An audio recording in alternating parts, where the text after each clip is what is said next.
Hey everybody, this is Old Blue Accord, and I want to start off this video. I think I'm going to name this video Negative Camber is Your Friend.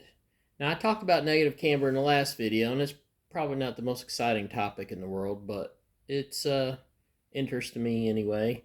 But you always want to have negative camber in your car, or really any kind of vehicle, because it helps your handling. So I'm just going to make that statement like I had before, and then I'm just going to recap a few things. I kind of skipped over a few things in the last video, and I didn't want to make it too long. And then what we'll do is this should tie everything up pretty well, but I'm just basically going to call this Negative Camber is Your Friend. So you can take it for what it's worth. But what I wanted to start with, of course, is I talked about this. There's some other ways to change the camber, and one of these is this specialty products kit.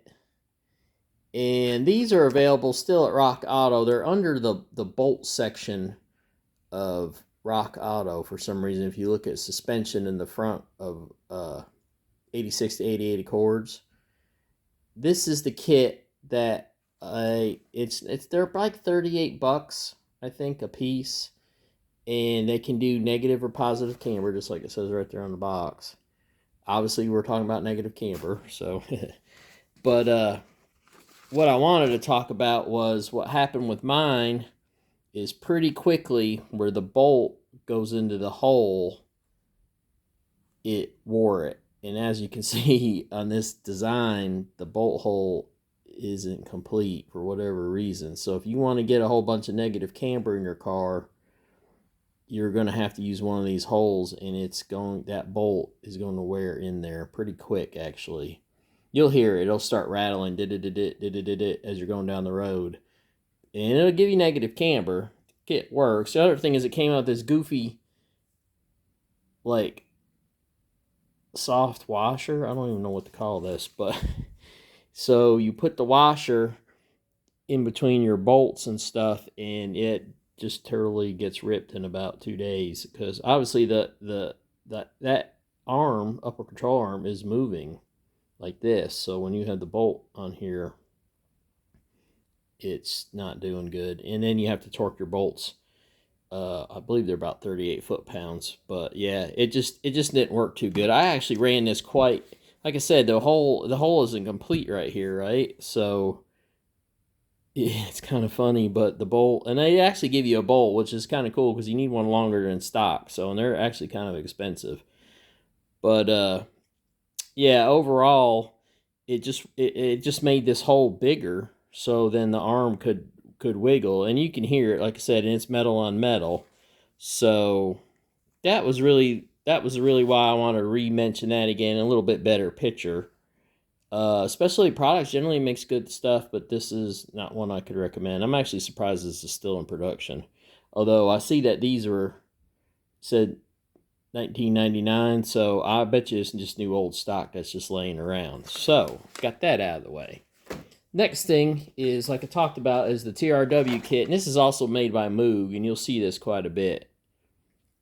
And this is the one that I used in my car. Now, that I said that, I used two, so I used one on each side. I don't think that means you get 2 degrees. No.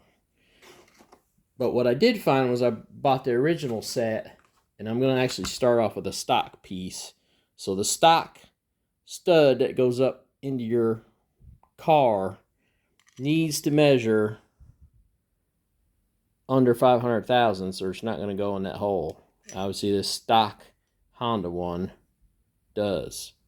The ones I originally bought, and I put this all on the forums and everything, they came in at about 500.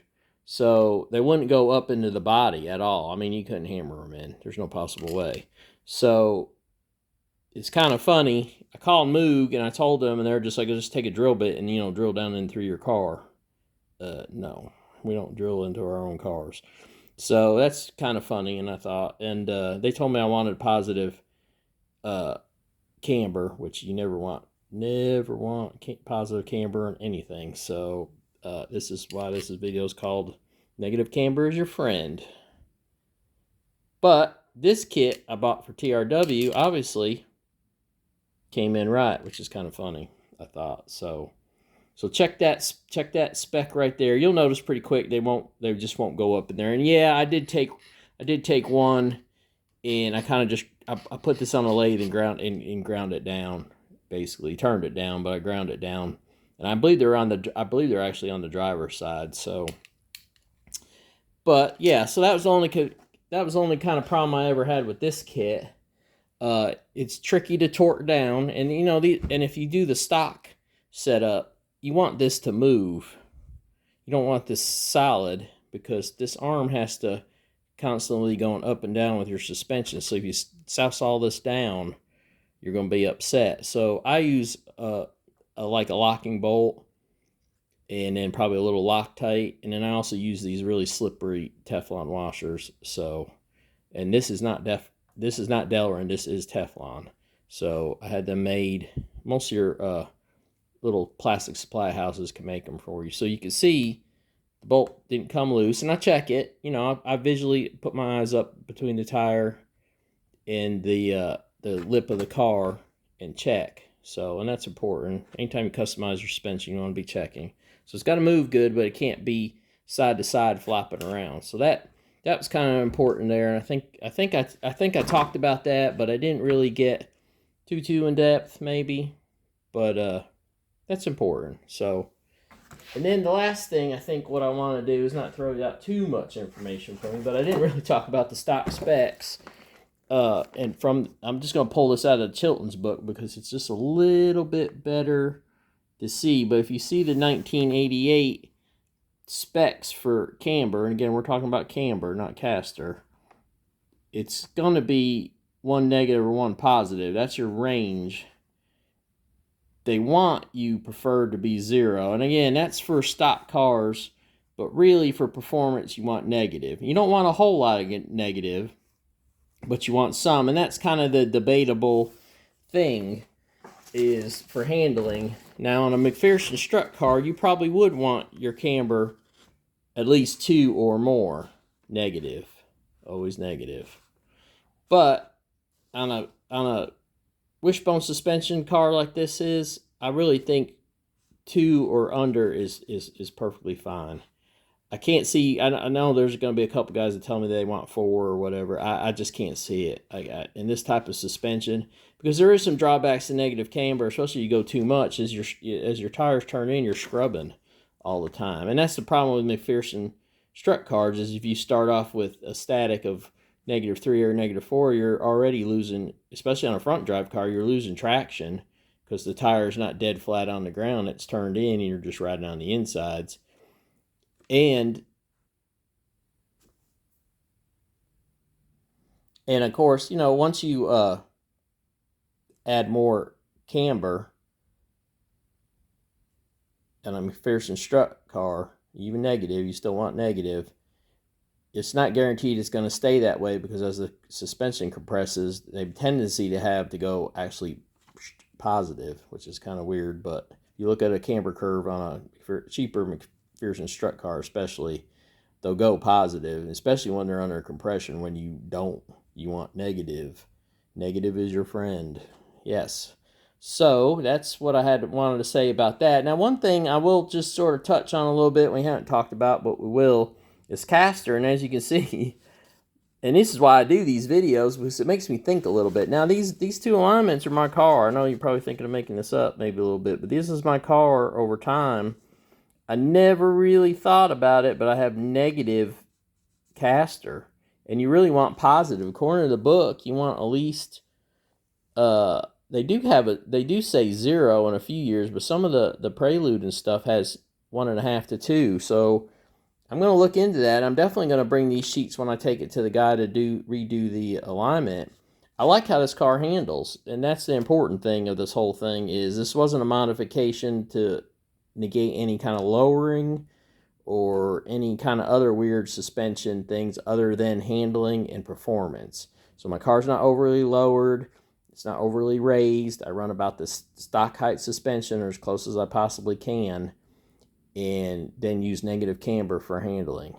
So that's an important thing I kind of skipped over a little bit. This has nothing to do with lowering your car or stance or look, or you want to impress the neighbors down the street. It has nothing to do with it. This is all about performance and performance-orientated driving and handling. So I hope I made that clear. I kind of listened to my own video. I don't think I was clear on all that stuff. I probably have to re-say it a few times more. But anyway, negative camber is your friend. Try to remember that.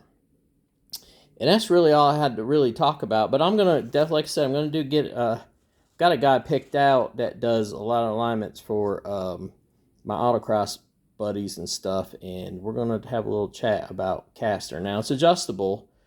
The rods are adjustable for caster, and I'm going to talk about that and do a separate video because that's an important part of this car. And there's some bushings there that wear out and things, so you'll look forward to that too. But that's really all I wanted to talk about, or just kind of tidy up some loose ends. Like the TRW kit, and you also can find that in Moog sometimes. I looked a little bit, and I have not found the Moog brand, but the TRW brand you still see quite a bit. And don't use the specialty products in this version. Other than that, that's all I really have to add to that video. I hope you enjoyed it. I know it's a little kind of a dry topic, but I got some other fun stuff coming up, and we'll keep talking, and mostly about suspension, but obviously about the cord, and got lots going on. So appreciate y'all looking. That was about 11.5-minute video. That should cover it should cover all the bases, I hope. I always forget something, but obviously it's kind of an odd topic, but negative camber is your friend, and I appreciate you looking. Old Blue Accord, thanks a lot.